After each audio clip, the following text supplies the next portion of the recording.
Good morning students. आज हम 10वीं कक्षा में पढ़ेंगे पर्वत प्रदेश में पावस। इसके लेखक हैं सुमित्रानंदन पंत। प्रसिद्ध छायावादी कवि सुमित्रानंदन पंत की इस कविता में प्रकृति सौंदर्य की झलक प्रस्तुत करती है। इस कविता में पर्वतीय क्षेत्र में वर्षा के दृश्य और उसके प्रभाव का मनोहारी चित्रण किया गया है। ये दृश्य जादू के खेल की भांति पल पल में परिवर्तित हो रहे हैं, बदल रहे हैं। तो आइए देखते हैं इनकी कविता। पावस ऋतु थी पर्वत प्रदेश, पल पल परिवर्तित प्रकृति वेश। मेखलाकार पर्वत अपार, अपने सहस्र दृग सुमन फाड़। अवलोक रहा है बार बार, नीचे जल में निज महाकार। जिसके चरणों में पला ताल, दर्पण सा फैला है विशाल।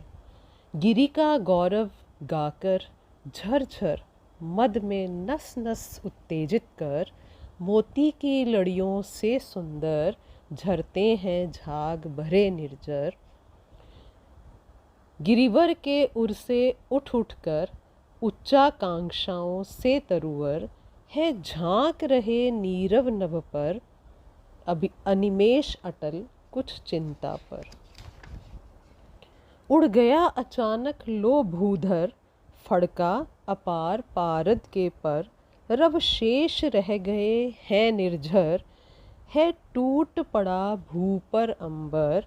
धस गए धरा में सभय शाल, उठ रहा धुआं जल गया ताल। यूं जलद यान में विचर विचर, था इंद्र खेलता इंद्रजाल। पहली जो दो पंक्तियां हैं हम उन्हें देखते हैं। पहले कवि क्या कहना चाहते हैं। पावस ऋतु थी पर्वत प्रदेश, पल पल परिवर्तित प्रकृति वेश।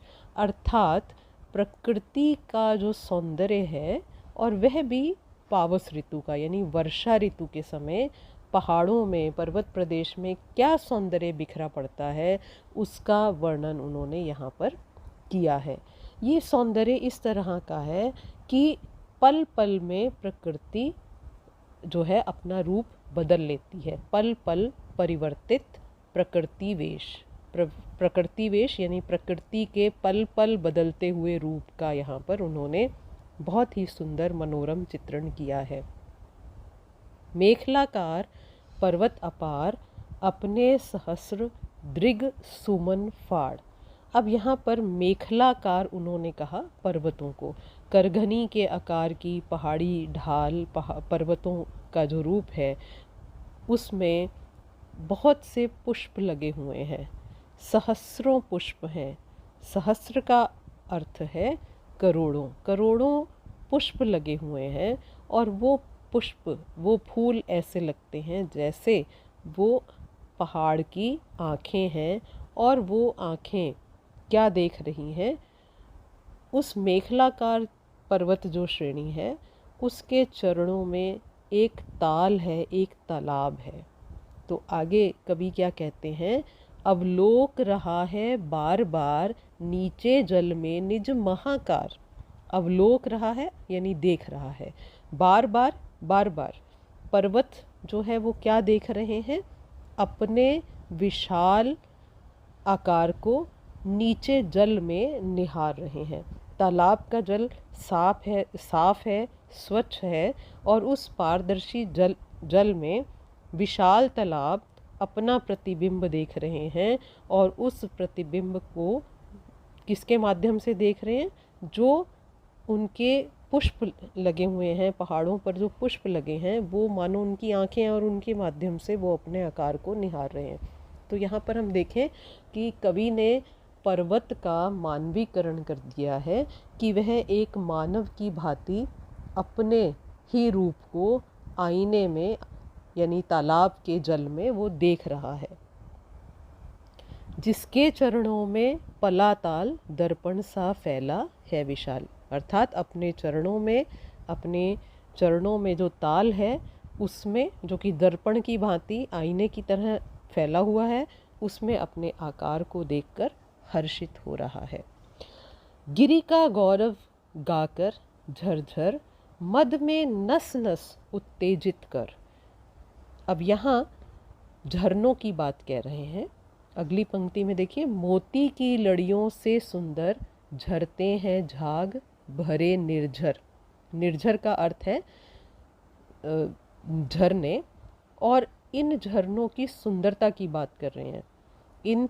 इनकी सुंदरता कैसी है? मोती की लड़ियों से सुंदर। जैसे मोती की लड़ियाँ होती हैं, बहुत सुंदर दिखती हैं, उसी तरह ये झाग भरे निर्झर तालाब बहुत सुंदर दिखते हैं। और ये जो झरने हैं जब पर्वत से नीचे गिरते हैं, तब जो ध्वनि होती है, जो मधुर स्वर होता है, उस स्वर के विषय में वो क्या कहते हैं कि जैसे मानो ये गिरि के गौरव का गान कर रहे हों। गिरि का गौरव गाकर झरझर, मद में नस नस उत्तेजित कर। ये पर्वतों की महिमा का, हिमालय पर्वत की महिमा का गुणगान करते हैं। और फिर इस प्राकृतिक सौंदर्य में कोई भी व्यक्ति मदमस्त हो जाता है। उस माहौल में वे चिंता रहित होकर उत्तेजित हो जाता है, उसके नस नस में उत्तेजना भर जाती है। गिरिवर के उर से उठ उठकर उच्चाकांक्षाओं से तरुवर। आपने देखा होगा कि पहाड़ी क्षेत्र जो होते हैं उसमें बहुत ऊंचे ऊंचे वृक्ष होते हैं। जो साल का वृक्ष है वो बहुत लंबाई लिए हुए होता है। तो यहाँ पर ऐसा लगता है कि उन्हीं का वर्णन वो कर रहे हैं। वे कहते हैं गिरिवर के उर से उठ उठकर उच्चाकांक्षाओं से तरुवर। तरुवर यानी वृक्ष। वृक्ष जो हैं वो बहुत ऊंचे हैं। किसके समान ऊंचे हैं? वो उच्च आकांक्षाओं के समान ऊंचे हैं। उच्च आकांक्षा यानी मन में बड़ी बड़ी इच्छा, चाहत रखना कि अपने जीवन में मुझे ये प्राप्त करना है। जो हमारी आकांक्षाएं हैं, इच्छाएं हैं, उसके समान वृक्ष ऊंचे उठे हुए हैं। और ये पर्वत की छाती पर ऊंचे वृक्ष जो हैं मन में ऊंची उठी ऊंची आकांक्षाओं के समान है झांक रहे नीरव नभ पर। अब ये वृक्ष क्या कर रहे हैं? ये जो वृक्ष हमारे मन में जैसे ऊंची आकांक्षाएं उठती हैं, उसी की भांति हैं। और ये वृक्ष क्या कर रहे हैं? नीरव नभ यानी बिल्कुल शांत जो आकाश है, मौन जो आकाश है, उसकी तरफ झांक रहे हैं, उसकी तरफ देख रहे हैं। किस प्रकार से देखते हैं? अनिमेष अटल कुछ चिंता पर। अनिमेष यानी लगातार एकटक देखते रहना। अटल यानी सदा उसी तरह से वो देख रहे हैं, कुछ चिंता पर। अटल हैं, अपलक हैं, एकदम मौन है, लेकिन ऐसा लगता है कि जैसे चिंतित होकर खड़े हुए हैं। उड़ गया अचानक लो भूधर, फड़का अपार पारद के पर। अब यहाँ अचानक से जो दृश्य है वो परिवर्तित हो रहा है। और कैसे परिवर्तित हो रहा है? उसमें वर्षा ऋतु में बादलों के अचानक उठने, आकाश में छाने, और फिर मूसलाधार बारिश के रूप में बरसता है, और फिर तालाबों से उठने वाली धुंध का यहाँ पर उन्होंने बहुत ही चित्रात्मक वर्णन प्रस्तुत किया है।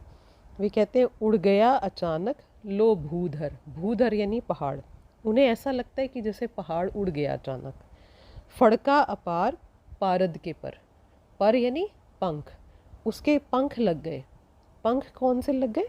जैसे पारद होता है, जैसे पारा होता है, पारे में एक चमक होती है, उसी तरह बादल रूपी जो पंख हैं उनको फड़का कर ये भूधर उड़ गए हैं। क्योंकि अब इतने ज़्यादा बादल हो गए हैं कि वहाँ पर कुछ भी नज़र नहीं आ रहा। तो उन्हें ऐसा लगता है कि जैसे पहाड़ गायब हो गए हैं उड़कर। रब शेष रह गए हैं निर्झर। और अब केवल इसमें उन्हें निर्झर यानी झरनों की आवाज़ ही सुनाई दे रही है, उनका मधुर स्वर सुनाई दे रहा है। और कभी एकदम मूसलाधार बारिश शुरू हो जाती है तो क्या लगता है? उन्हें लगता है जैसे है टूट पड़ा भू पर अंबर। उन्हें ऐसा लगता है कि जैसे भू पर यानी धरती पर अंबर आसमान टूट कर गिर गया हो, इतनी मूसलाधार वर्षा हो रही है। और कभी उन्हें ये लगता है कि जैसे शाल के वृक्ष धस गए हैं, धस गए धरा में सभय शाल। अब क्योंकि अभी तक उन्होंने वृक्षों का वर्णन वो कर रहे थे कि ऊंचे ऊंचे वृक्ष आकांक्षाओं की भांति, मन में उठने वाली आकांक्षाओं की भांति खड़े हैं, लेकिन अब यहाँ पर वे कहते हैं कि एक भी वृक्ष उन्हें नज़र नहीं आ रहा, क्योंकि चारों तरफ बादल ही बादल छाए हुए हैं। तो उन्हें ऐसा लग रहा है कि जैसे डर के मारे शाल के वृक्ष मानो ज़मीन के अंदर धस गए हैं। उठ रहा धुआं जल गया ताल। और कभी वो बादल नीचे से यानी तालाब से ऊपर की तरफ उड़ते हुए नज़र आते हैं उन्हें, तो उन्हें कैसा लगता है, जैसे तालाब से धुआं उठने लगता है और मानो पूरा तालाब ही जल गया हो। यूँ जलद यान में विचर विचर था इंद्र खेलता इंद्रजाल। अब यहाँ अंतिम पंक्ति में वे कहते हैं कि इस प्रकार ऐसा प्रतीत होता है मानो इंद्र भी अपनी जादूगरी के खेल दिखाता हुआ इधर से उधर घूम रहा है। अब इंद्र जो है वो वर्षा के देवता माने जाते हैं, और इंद्रजाल क्या है, उनकी जादूगरी है। और जलद यान क्या है, बादल रूपी यान है। तो बादल रूपी यान में वो इधर से उधर उड़ते हुए अलग अलग तरह का अपना जादुई करिश्मा, अपनी जादुई शक्ति से अलग अलग तरह के दृश्यों को उपस्थित कर रहे हैं। अब हम देखें यहाँ पर कि इस कविता में एक तो प्राकृतिक सौंदर्य है, एक बहुत ही सूक्ष्म जो दृश्य है, बहुत ही सूक्ष्म दृष्टि से उन्होंने प्रकृति को देखा है, नज़दीक से देखा है, क्योंकि वो उत्तराखंड में ही जन्मे, जो कि एक पर्वतीय क्षेत्र है, कुसानी क्षेत्र में जन्मे। तो ऐसे में उन्होंने जो वहाँ का प्राकृतिक सौंदर्य देखा, उसका वर्णन इस तरह की कविताओं में मिलता है। यहाँ पर उन्होंने वृक्षों का भी मानवीकरण कर दिया कि वृक्ष हमारी उच्चाकांक्षाओं की तरह हैं, और यहाँ पर झरने का भी मानवीकरण कर दिया उन्होंने कि झरने पर्वतों के गौरव को गा रहे हैं। और हम देखें कि अंतिम इसमें भी उन्हें ऐसा लगता है कि ये कोई जादू है इंद्र का। तो इस तरह ये पूरी कविता में बहुत ही सुंदर प्राकृतिक वर्णन है, अलंकारों का प्रयोग किया गया है। पर्वत और शाल के वृक्ष पर उन्होंने अपनी मानवीय भावनाओं और कल्पनाओं का चित्रण कर दिया है। खड़ी बोली हिंदी का प्रयोग है, भाषा में कुछ संस्कृतनिष्ठ शब्द आए हैं, लेकिन फिर भी संगीतात्मकता और लयात्मकता विद्यमान है। मुझे आशा है कि आपको ये कविता समझ में आई होगी।